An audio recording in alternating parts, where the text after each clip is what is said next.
What's going on, Radiant Youth? If I haven't had the pleasure of meeting you yet, my name is Sam Canchola, and today I'll be wrapping up our series Before I Go. But before we jump in, I need to share with y'all something I'm super excited about, and that's the launch of our middle school Sunday experiences. That's right, an experience crafted just for our 6th through 8th grade students.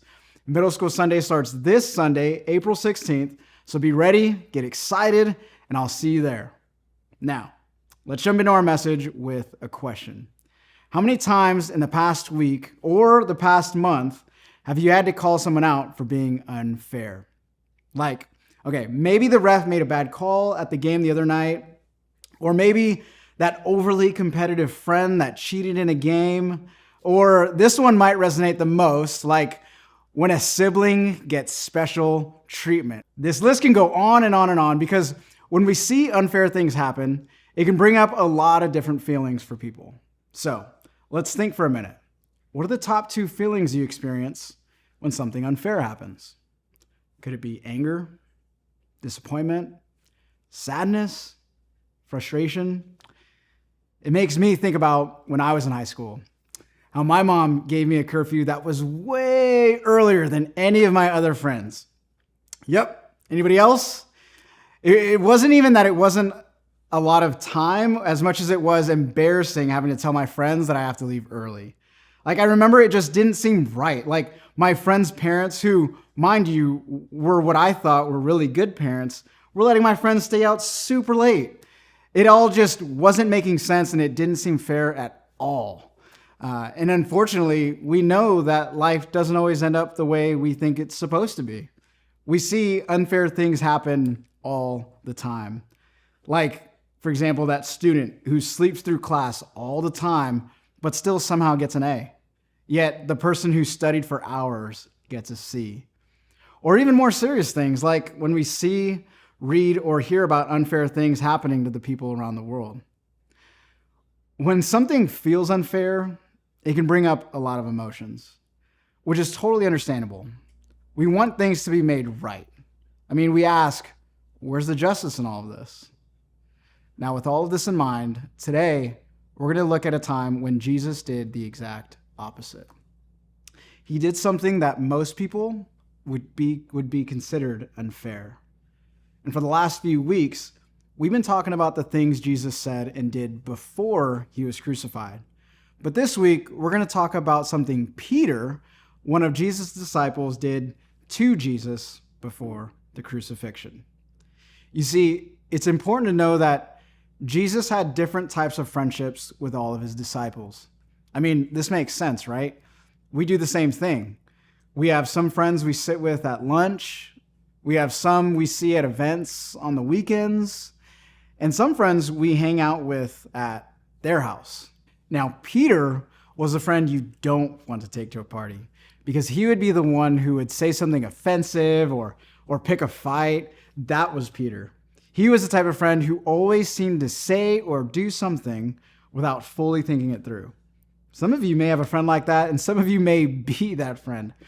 But Peter was the kind of follower of Jesus that most of us in some way can relate to. Because in this particular situation, Jesus had just shared that one of the disciples around the dinner table was going to betray him.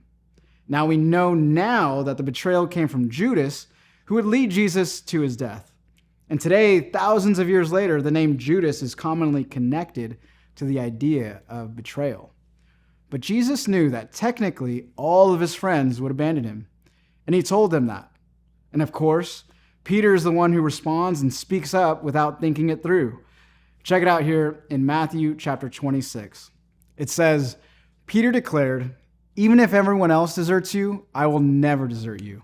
And Jesus replied, "I tell you the truth, Peter, this very night before the rooster crows, you will deny 3 times that you even know me." "No," Peter insisted. "Even if I have to die with you, I will never deny you."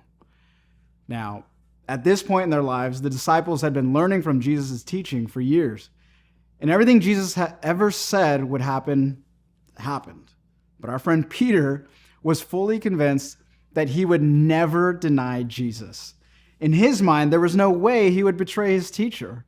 But just a few hours later, While Jesus was going through a frightening trial that would lead to his death, Peter was approached by some townspeople who asked if he was one of Jesus' disciples. And 3 times, one right after the other, Peter denied that he even knew Jesus, his teacher and friend. What would you do if your best friend acted like they didn't even know you on the most difficult night of your life? Would you want to get back at them for what they did? Drop them as your friend forever? Betray them in return? I mean, after all, that would make things fair, right? Well, here's what Jesus did. After being resurrected, Jesus decided to surprise his disciples with a beachside breakfast. Here's what happened. It says in our word, after breakfast, Jesus asked Simon Peter, "Simon, son of John, do you love me more than these?" Peter replied, "Yes, Lord. You know I love you." "Then feed my lambs," Jesus told him. And Jesus repeated the question, "Simon, son of John, do you love me?" "Yes, Lord," Peter said. "You know I love you." "Then take care of my sheep," Jesus said. A 3rd time he asked him, "Simon, son of John, do you love me?" And Peter was hurt that Jesus asked the question a 3rd time. He said, "Lord, you know everything, and you know that I love you." Jesus said, "Then feed my sheep." You see, Jesus was showing Peter that their relationship could be restored. He was encouraging Peter to lead and to care for other people who would follow him in the days ahead. And Jesus made sure to restore the friendship back to the same solid place it was before Peter betrayed him. It would have been totally fair for Jesus to respond to Peter by giving him the cold shoulder, or by losing his temper on Peter, or by chewing him out. I mean, after all, Peter completely betrayed him. But instead, Jesus confirmed that Peter still loved him, and then reestablished their friendship just like that. This is totally, absolutely, and completely unfair. Jesus' response was 100% unfair in the best way possible. Technically, what Jesus did by befriending Peter, again, wasn't fair. But the word unfair has picked up a very negative meaning.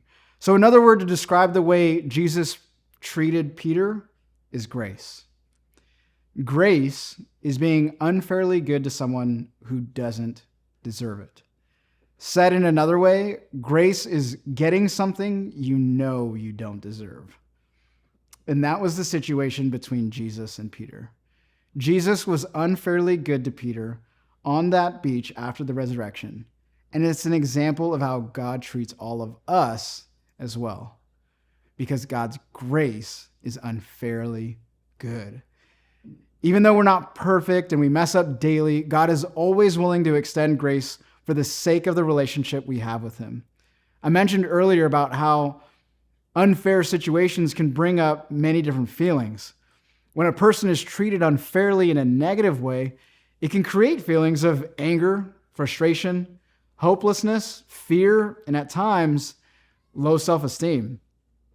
But you see, grace can also stir up different feelings as well. Because the difficult thing about grace is actually how easy it is. It's a gift that's given when you don't deserve it. So let's think about it this way. Imagine if I were to Venmo you $10 right now. To some of you, this may not be much, but to me, that's a lot. That's a whole night out at Costco. Now imagine you're at school or at church and a friend gave you $10 for no reason at all.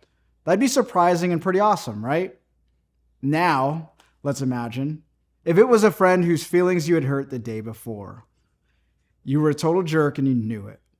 You were mad about something that had nothing to do with them, and they just happened to talk to you when you were in the middle of it.